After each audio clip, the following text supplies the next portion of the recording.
Please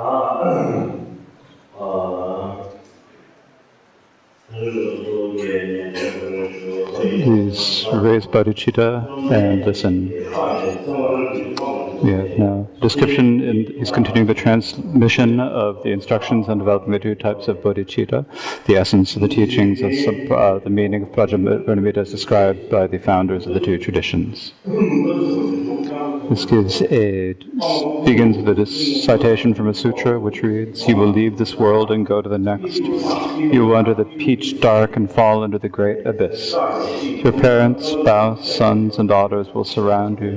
Your breath will stop. They will say, 'Divvy up his wealth.' They will say, 'Oh father, oh mother, oh child.' They will pull out their hair. Only your generosity, practice, and dharma will accompany you. Thus there is no other protector, friend, or champion than the Dharya. At that time the Dharma will be your land, your refuge, your place, and your Dharma."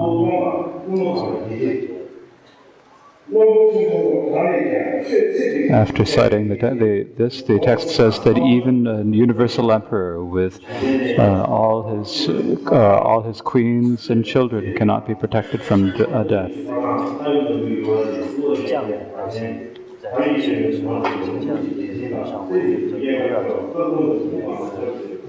No matter how beautiful the palace or the gardens around,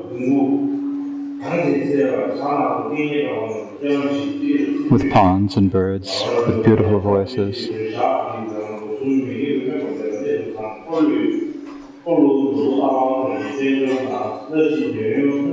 You may have all of the wealth and all the wealth of an emperor, and all the sensory pleasures one could have in the world. But there is a time that you will be parted from all of this, so think about these. In particular, in this time when life is short and the time of death is uncertain, is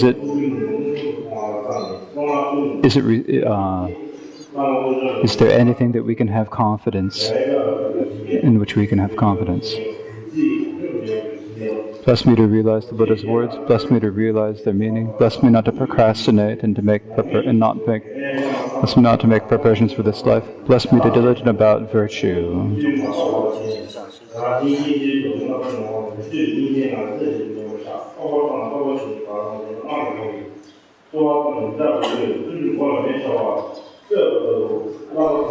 Recite the supplication until you have such diligence as if your hair had caught fire. Next comes the meditation on impermanence through various methods.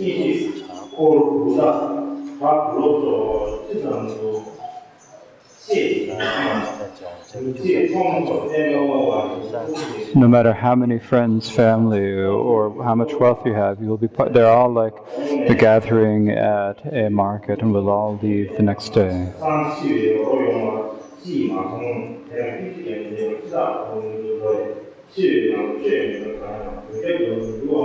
We do not stay for an instant. We are headed toward the Lord of Death.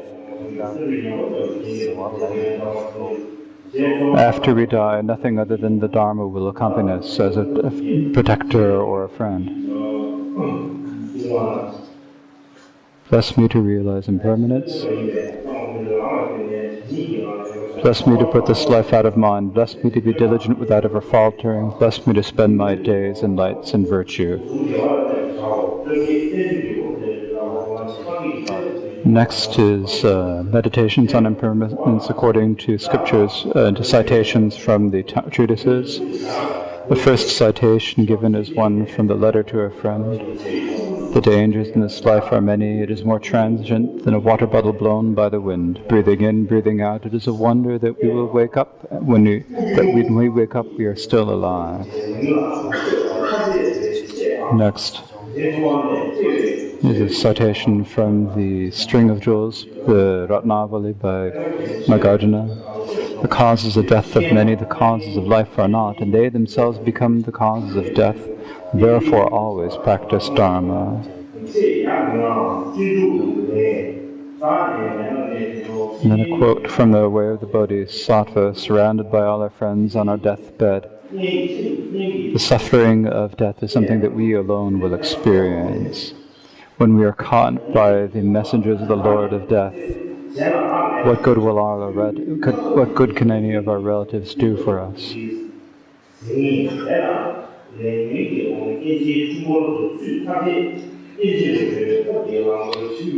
Therefore, we will be under the power of karma and afflictions. We are thrust into the cycle of life and death.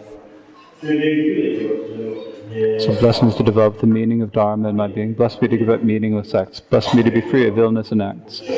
Bless me to accomplish this meaningful virtue. Bless me to devote this human life to virtue.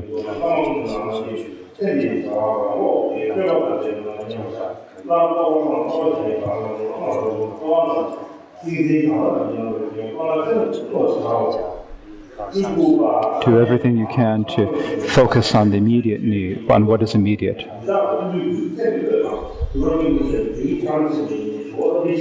Next is a meditation on impermanence, following the lives and the instructions of the gurus. It begins with a description of how Atisha was born as a prince, but cast away all of the pleasures of the palace and political power as if it had just been hay. He said, "We do not know whether we'll die today or tomorrow. So nothing of that is worth anything."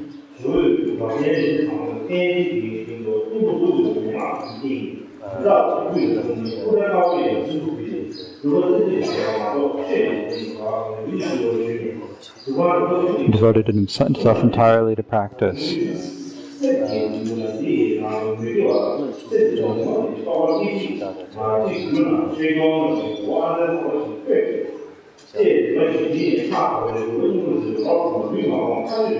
He devoted himself entirely to achieving the essence of practice.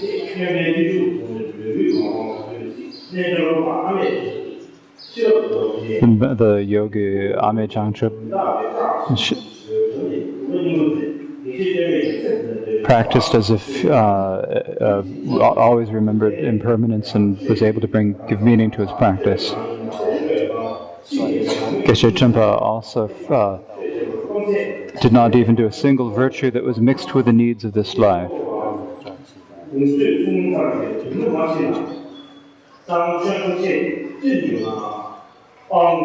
It's even more important than doing a worldly virtue. It is important to practice. It's more important to do a single Dharma practice, he said.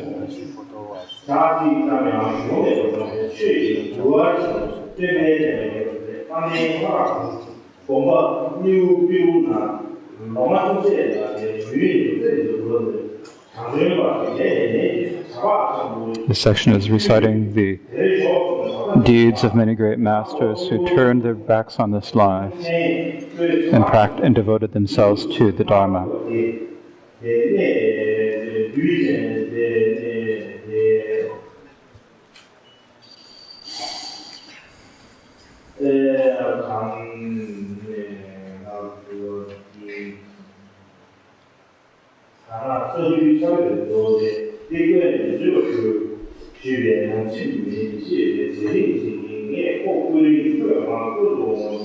It tells a story of a master named Karo Gombaneo Kerunan, who was practicing in a cave. A tea merchant came and offered him a brick of tea. A few years later, the tea merchant came back, and that same brick of tea was there covered with dust. He asked him, "Why didn't you drink it?" And the master said, "I felt if I boiled the tea, I wasn't sure whether I would boil the tea or whether the tea would boil me, and so I had no time. I did not. You take both of them and go." And so the tea merchant took both of them.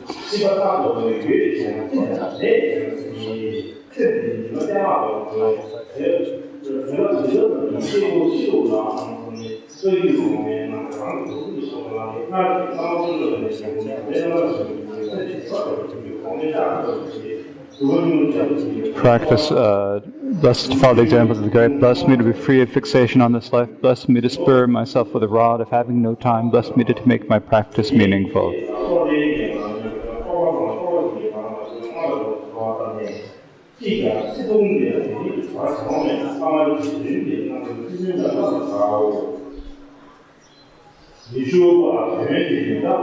Next is meditation on impermanence, summarizing the entire meaning.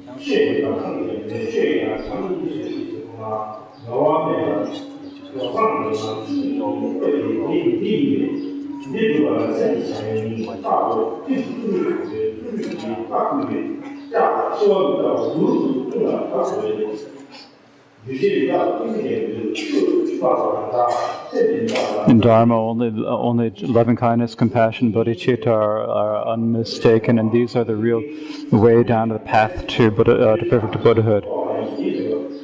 In practicing them, do not be distracted by this life.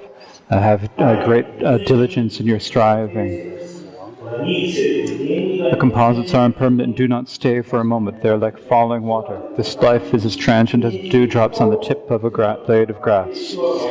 We do not know when we will die. There is the danger of dying tonight, so we must not be overconfident that we will have life tomorrow.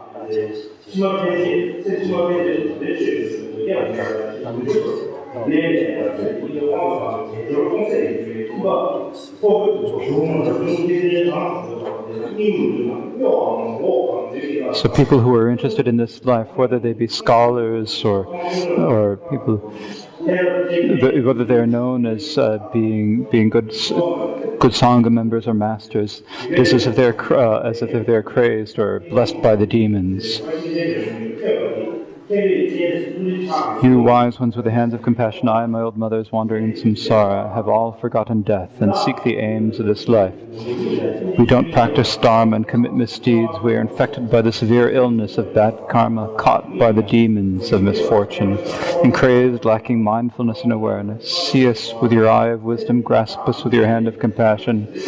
We have no other hope. Can anyone else protect us? No matter how much of this I recite, I'm never going to end this. And continuing with the next is the meditations of meditation. Whether we're able to actually meditate on impermanence, there are many different methods given here to meditate on it. And better to leave it here. So this teaches many different methods of meditating on impermanence. According to these sutras, so it's probably from the the Sutra of the Gyacharupa, the Abhiniskarama Sutra. And so it talks about how to meditate upon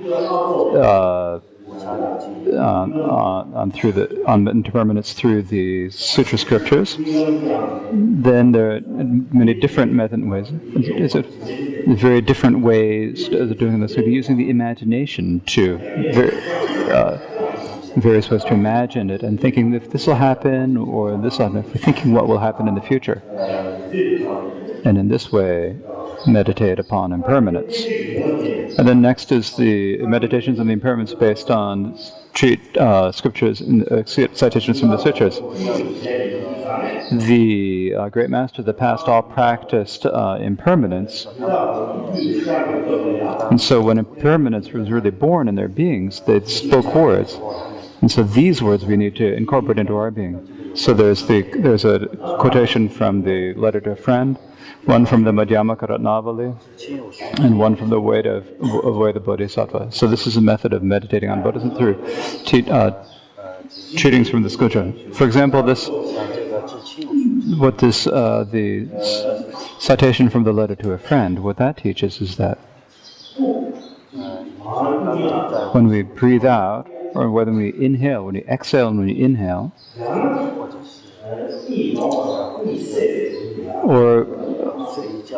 or if between the time when we breathe out and breathe in, or if there's a time that we go to sleep and wake up, it's amazing that we don't die. So it's a great merit, a great thing. So after we, during the period between when we breathe out and breathe in, normally when people die, they breathe out and then don't breathe back in, and they die. Some people are unable to breathe in on their own, and so you use breathing apparatuses. So then they use life support machines to help them, and people are to stay alive. But other than that, these people no longer have the ability to breathe. If you were to take the life support away, then they would immediately die. If we look at those people, The fact that we're able to exhale and inhale, and that exhalation and inhalation is not just 1 minute, it's not just an hour, it's not a day, it's not a month, it's not a year, it's something that we do continually. Actually, it's really amazing. We usually, we don't even think that we're breathing. We don't feel that we're breathing. Because breathing is such a normal situation that we do not pay any particular attention to it. But if we relax, if we aren't doing any other work, and just rest,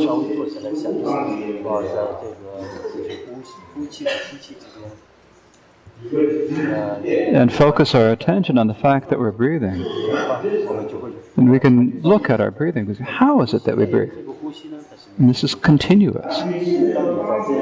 And that continuous breath that we are breathing commuted to, where does it come from? If we think that that breath is like if we had some sort of breathing place to put our breath that we could carry around with us, that would be one thing. That'd be fine, but that's not how it is. Because the breath, where that comes from, if we talk about it in terms of the scientific way of explanation things, the air we breathe comes from the plants on the outside. So that motion of our breath, just breathing one time, if we examine that specifically, that one single breath, in order for that one to happen, there have to be thousands of steps for that single breath to come. There are thousands of steps, and then finally we're able to breathe that one time. And that breath is not just once. Once in life is not. We breathe thousands and 10,000s of times. We have to breathe continuously. And that breathing is not something we have to strive to get. It's not something we have to pay money to get. If it were, we would never be able to have it. But we do not need to buy it. We do not have to make it out of effort. It's just naturally there. It's as if naturally we have everything we need to breathe. We have that capacity. And if we think about just that, we think of, oh, what a happiness we have. Even if we don't have a lot, just the fact that we have breath alone is really a great fortune for us. It's a great, a wondrous thing. And we are able to remember that. And then what it says in the String of Jewels, it says there are many different causes of death. And if we compare the causes of life to the causes of death, the causes of life are very few. And even those, there's a danger that the causes of life will become causes of death. And so for that reason,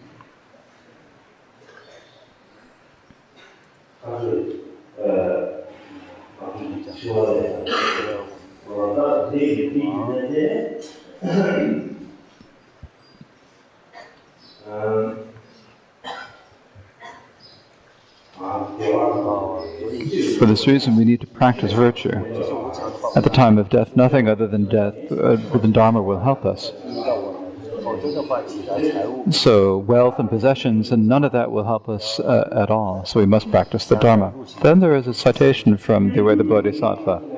And what this citation says is that at the time of death, so there are all of the actions that we do in this life. We cannot share them. We cannot pass them down to anyone else. No matter how many relatives you have, you cannot give them to them. Even if you have friends, you cannot share them with your friends. You cannot divvy them up with your friends.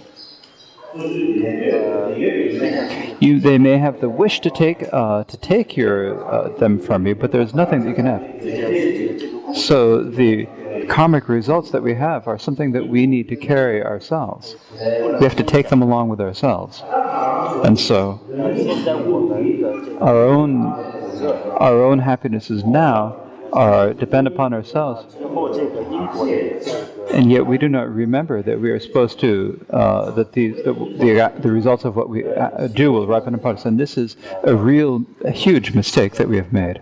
It is a severe mistake. It is a very serious situation. It's not that we're completely... It's not just that we're a little bit crazy, it's like we're just severely crazy. And so for that reason,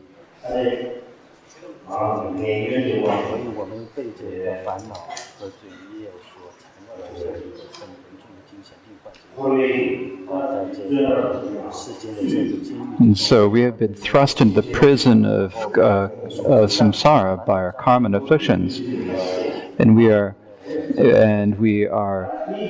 enshrouded in the dark veil of compassion. So we must come to know that, and we must understand this.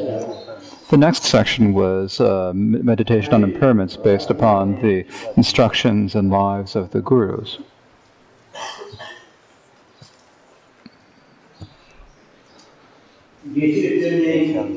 There was a Geshe Tumpa, and what it says in his biography,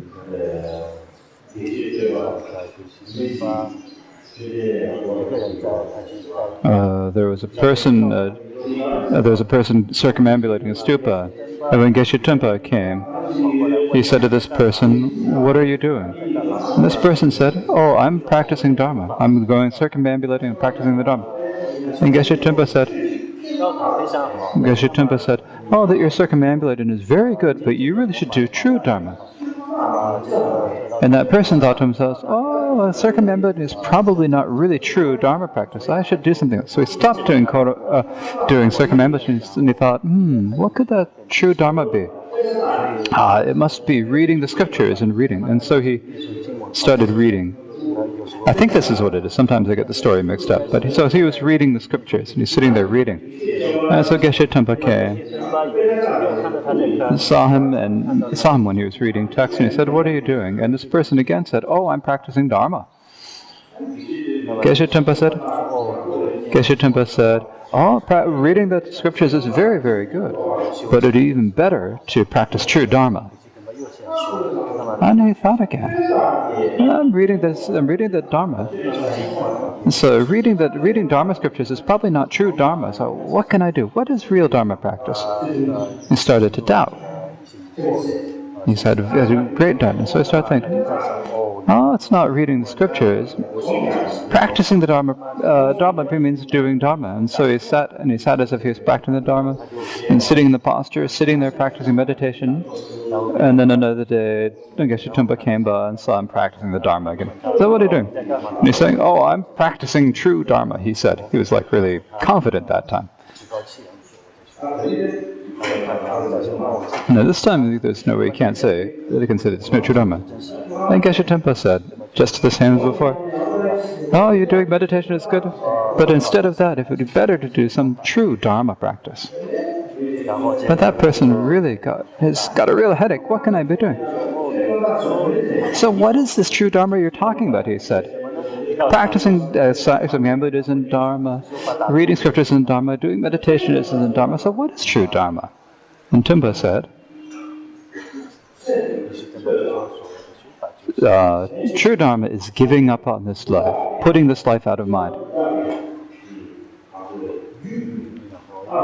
Is being inspired by the meditation and impermanence to realize you have no time to do anything other than practice the Dharma.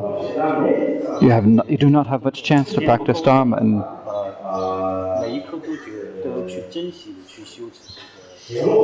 and so you have to have real revulsion and real diligence.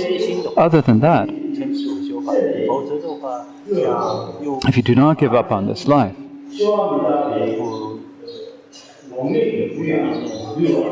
and do not inspire yourself with meditations on impermanence, then no matter what pradharma you do, it is only for the sake of this life. It only becomes one of the eight. It only becomes a worldly concern.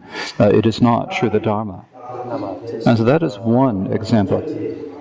And so because of that is one example that is given. Through that example of the Guru, we can see what it is like. Then there's also teaching about the Geshe Potowa's life. Now there are two sections to Geshe Potowa's life. The first one taught about he'd teach the morning Dharma teachings and evening Dharma teachings. Now the evening Dharma teachings, he would say that after he'd say that, what he'd always say, after his evening Dharma teaching, Poto would say to his students, he would say, if we do not die tonight, we will continue the Dharma teaching tomorrow. But we do not know what will happen tonight. So he had said this all the time. He said this all the time. And so he was called Potowa, who realized the urgency of Dharma practice. He had such a strong sense of urgency that he had thought that there's no time to work on anything else. And this was always in his mind. Likewise, there was a student. Now there's a student who said, there's a pillar in Potowa's house that was a little bit crooked, and the student said to Potowa, it would be best to change that pillar, exchange it. If you don't, then there's a danger that it would happen. And Potowa said, no, there's no need to change that pillar. We don't know whether, if we exchange the pillar, whether it'll end up exchanging us.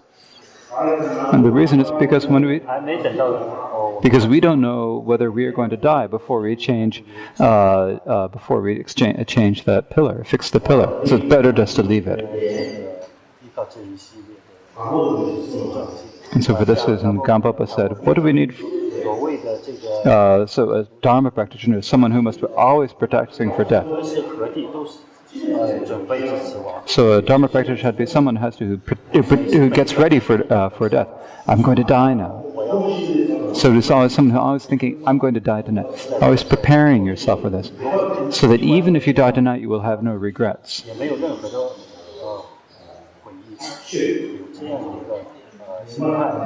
And so that is the way to practice Dharma truly, and from this day onwards. It's also the great Karmapa master at the end. And so the Dharma that you do is what you have to do today. So all the Dharma that you need to practice is what you have to practice today. It is something that you're going to do. If you think I'm going to practice tomorrow or the next day, there's no Dharma that's for that. If it's Dharma, we're going to talk about it in terms of the logic. If it is Dharma to practice, it's Dharma that you must practice today. You cannot say that is not true. You have to say it is. So if it is Dharma, it is something you have to do today. So Dharma is something you have to do right now while it is hot and warm.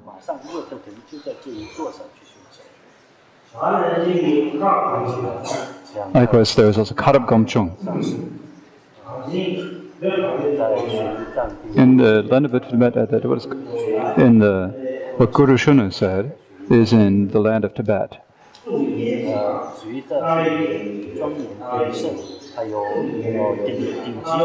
There were two crowns and two earrings, and one of the earrings was not Karab Gomchung, one was Nilarita. So Karab Gomchung was extremely well known. He was a very famous Mahasiddha. So Karab Gomchung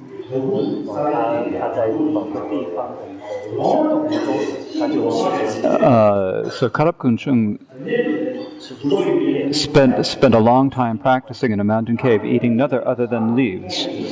So one day there was a tea merchant. So it was probably a tea merchant came carrying some tea, and he saw Karab Gomchung, and when he saw him, he felt great faith, and so he offered him a brick of tea. So it's like the rectangle of tea that they have in Tibet. They offered it to him. So offering a brick of tea to him. And so Karab Gomchung said, "Thank you. Oh, put that there," he said. So put it over there, he said. Put it there by the base of the cave. So 3 later. So there are 3 entire years.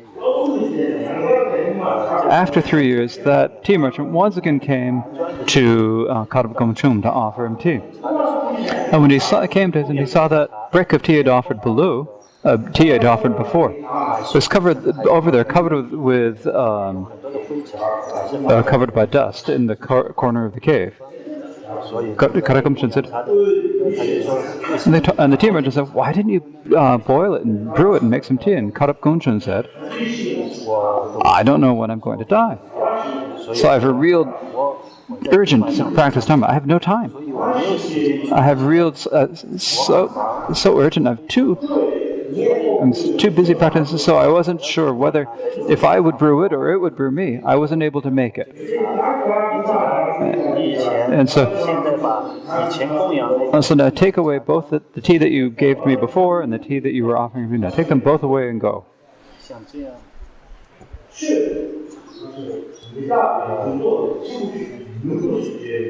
And so because of that great urgency of practicing Dharma, because it is impermanent, we need to, as soon as we can, as quickly as we can, as swiftly as we can, practice these for the great sake of what we can do in this life. And if we do not do that, then it is uncertain when we will die. And for these reasons, we think about how the great masters of the past had realized impermanence. We need to look up to them and follow their examples. Now, what we are doing now is like what we do is we have clothes to wear, but even that is not enough. We need to have good clothes to wear. We have food to eat, but that enough is enough. We need good food. We need delicious food. We have water to drink, or water or drink or juice or whatever. We have things to drink, so we have beverages to drink, but that alone is not enough. In the past, in Tibet, it was tea. It was not enough in Tibet, it wasn't enough to have just tea. You had to have the best tea. For example, in tea you have pu'er tea. And so you can't just have pu'er tea. You have to pu'er tea that's been aged for 50 or for 70 years, and you have to count it in that. So that's what we need.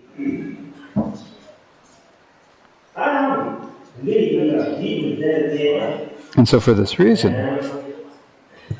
we think about that, we have not realized impermanence in our beings.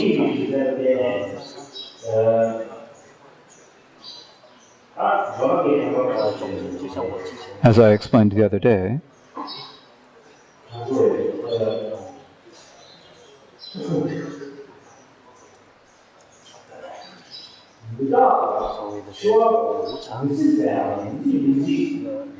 death and impermanence. Our human life is something that's from birth until death.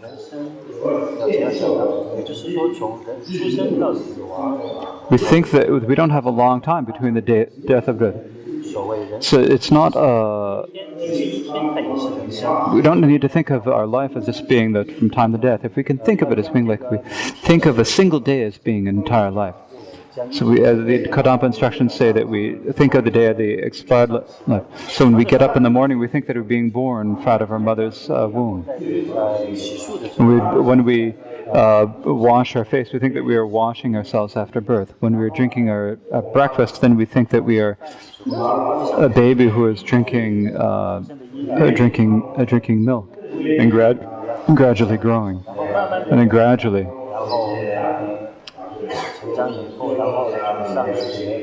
As we go through the morning, we think that it's like we are practicing the day. During our studies, as if we are doing our schooling and everything through the day. In the evening, then we remember that, and when we lie down to do, we think that we're going to die. So we think of a single day as an entire life. And if we practice in that way, that one day will not go to waste. And if that one day does not go to waste, then it's the same as if an entire life has not gone to waste.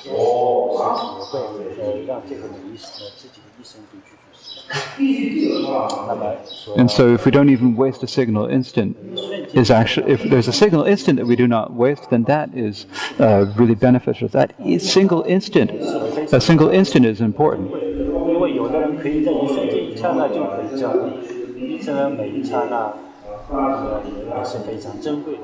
So it is important for us to value even a short time such as a life. We must not let the opportunity slip. We must waste our opportunities. And so for the reason, this life, this precious human life that we have achieved, a precious human body, and because of achieving this precious human body, we must accomplish a great aim. We need to accomplish great, vast actions. We have to think, are we able to do that? So thinking about the precious human life that is the contemplation on the precious human body. Then thinking, when are we going to do it? That if we think, that means we have to practice it now. But if we think, I'm going to do it in the future, it's not certain whether we'll have that. It's not even certain that we'll be around tomorrow. The day after next year, it's not certain that we'll be around next year, if we think about it now. Now it's the 18th Kuncha, and it's not certain that now that we're at the 18th Kuncha that all of us who are here will be able to gather again next year at the 19th Kuncha.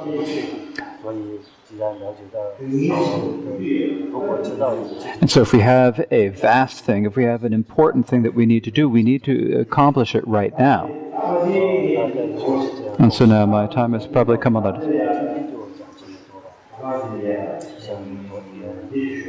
Now there's one other thing I'd like to say.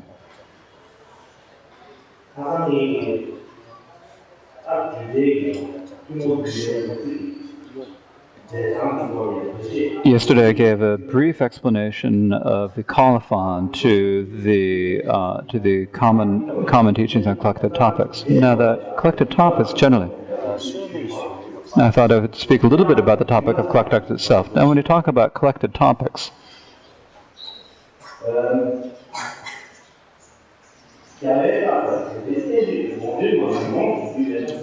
it's called the collected topics because that scholars know it as collected topics because it collects the meaning of all of the words of the Buddhas and the scholars. So collected means like it's gathering like the essences. It is summarizing the meaning of all the great meanings of the text. And so for that reason, that is why it is called the collected topics. In the past, there was a collected validity, or the collected Madhyamaka teachings. So generally, when we talk about the collected topics, there was the summary of the middle way and the summary of validity written by Chakya Senge. And so this time began this. Type of text began at the time of Chapachukka Shuminus. Now the text by Chapachukka Senbei on validity had three different parts. There was the short, the middle, and the long length. And so there's the middle length one, the collected topics, the eliminating the darkness of mind. And this became very well formed, very famous, and every method developed greater interest in the text. And so in the great monastic colleges, there was a tradition of studying only collected topics for a very long time. And so for that reason, some scholars of the past made a criticism of just studying the collected topics. For Rongtumpa said, just before he's about to pass away, he said, I'm going to practice Dharma. My wish when I pass away is that you practice the Dharma, is that you do not stop your study and practice of the Dharma.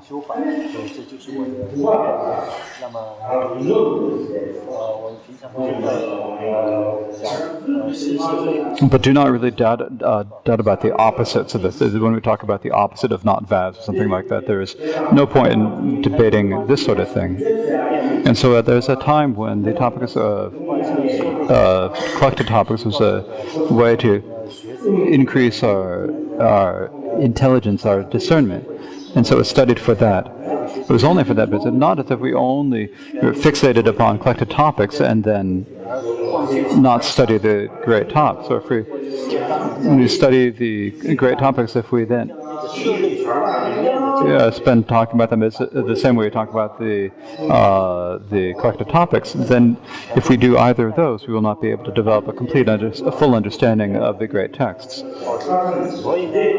And so for that reason, there were these criticisms and studies of collected topics. But later we started calling it collected topics, we call it duta. Now, its actual name in Tibetan was dupa. Now, the reason we called it duta is because in Tibet we talked about the place is called, when we do something we call a da. We was given the name da in Tibetan.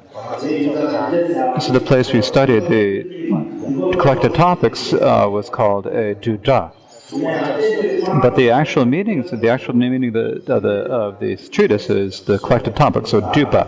If you call it duda, then it is not actually correct.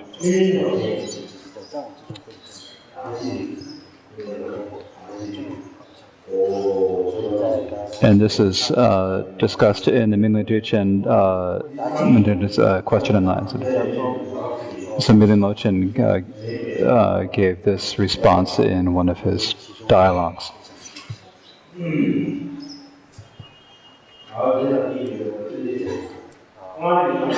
And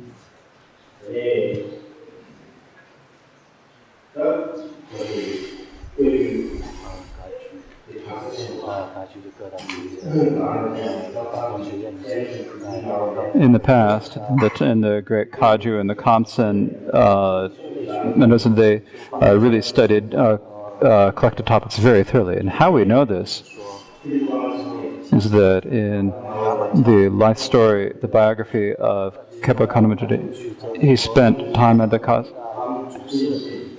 he studied at the Tutaningning. He studied there.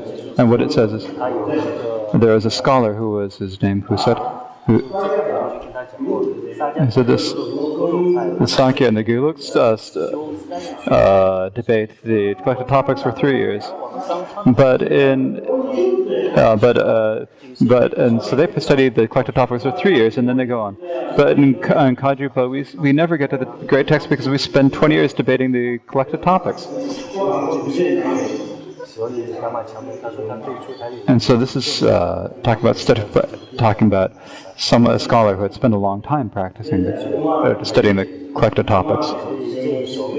Now, so collected topics is something that used to be studied in great depth and for a very long time. And so now to revive that tradition and present it, and so we're at a time when we need to do that. And so for that reason, if you all have the support of understanding that history, then definitely you will be able to become more inspired in your study. Otherwise, if there's somebody who don't really understand the text or who don't really aren't able to get an understanding, and as it said, the undisputed Kagyu. So how is it the undisputed Kappa if we are always spending our time debating and disputing? So it says that the Kagyus are without debates, and then, so well, how is it that we can spend all of our time debating? But when we talk about the undisputed, or the Kagyus who are free of debate, it means that from great the transmission from Vajradhara is passed from ear to ear, from mouth to mouth. It was passed from mouth to ear, then ear to from one master's to mouth to the disciples' ear. And so this is what it means to say that it's undisputed. And so when we say undisputed, and when we talk about it being about debate, these are different matters. So that's one thing to keep in mind. Now, another thing I'd like to say that last year, during last year's, we had a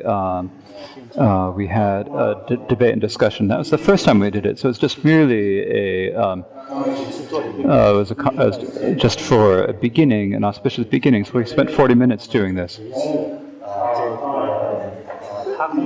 And we did this debate and discussion for a period of 40 minutes on the topic of whether the Shentong view is a true view or not. And in that short a time, it can't turn out as well. And so this year, we want to have a really good debate and discussion. So I have the hope that we have this.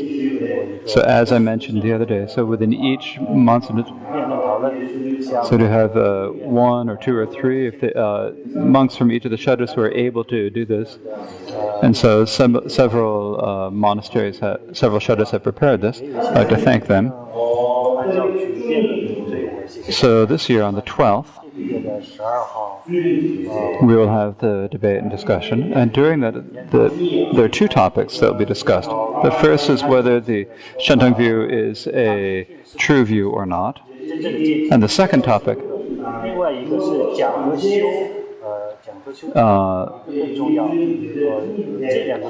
there's a distinction between the teachings on scripture and practice, which is more important to put it in.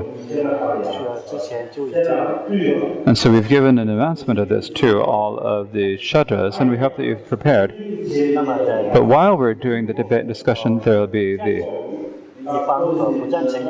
instead of the positive, there's the supporter and the supporter and the repudiator. There should be two groups.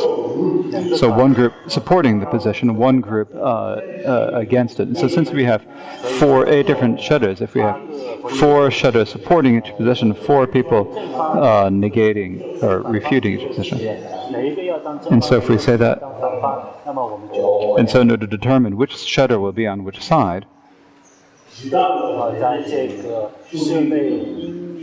will cast straws just as we did in determining which topics you debate during the competitions. And so the Kempos will come up and we'll draw the straws, and so all those who draw the ka will be on the presenting side. Those who are on the ka will be within the who will be on the opposing side. So there'll be the presenters and the opponents.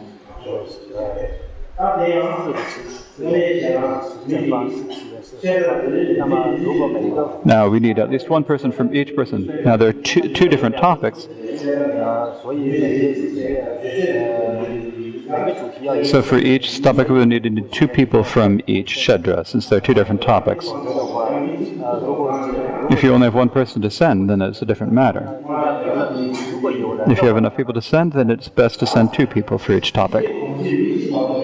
But if for whatever reason you only have 1 person to send, then you have to send just that 1 person. But in the future, this I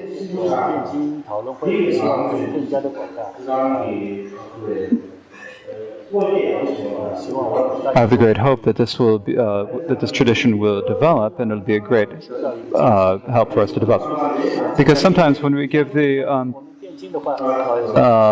way we generally do debates, then sometimes it's difficult to go.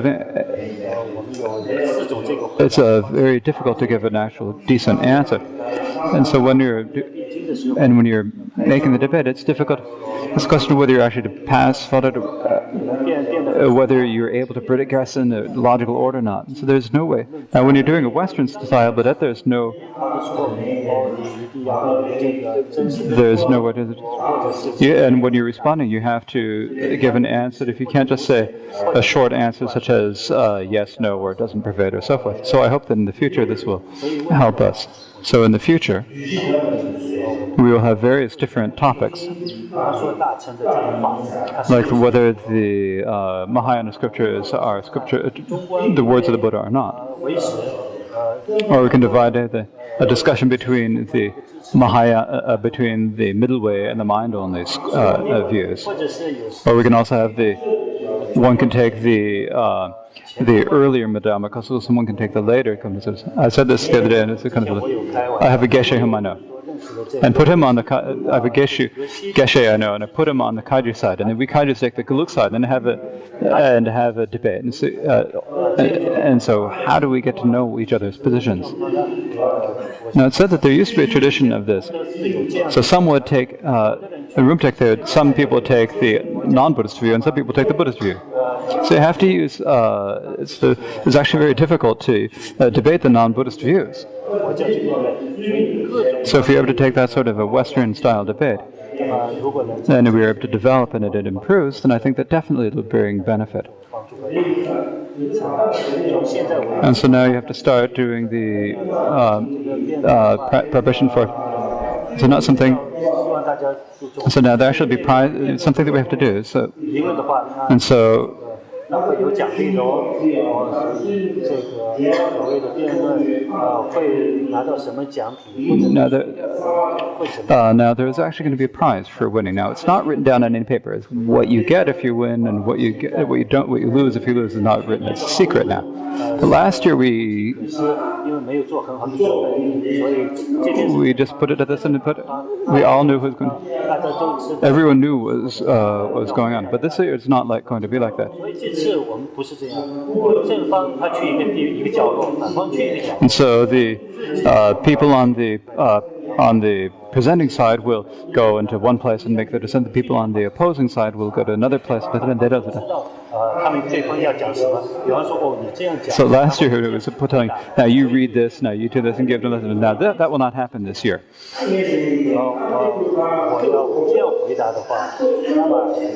you have to listen to that. And so you have to be careful. Will the other person understand what you're saying? And keep this in mind. And generally, basically, we have two different topics. The first is whether the Shentong vow is a true view or not.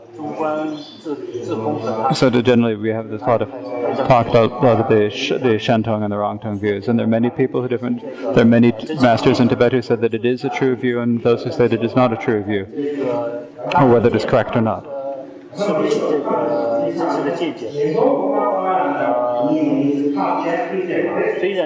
Now this year, if there's something of whether it's someone who wins the debate about whether the view is correct or not, then that is not a question of the Shentong view actually being correct or not, but really it's a question of whether the debater is able to give good answers and express themselves clear. The discussion of their it's like as if you can't decide it's not said that when we have the debate, if you win the debate, then that means that the Shentong view is correct or not. It doesn't mean that. So I thought we have to split this ahead of time.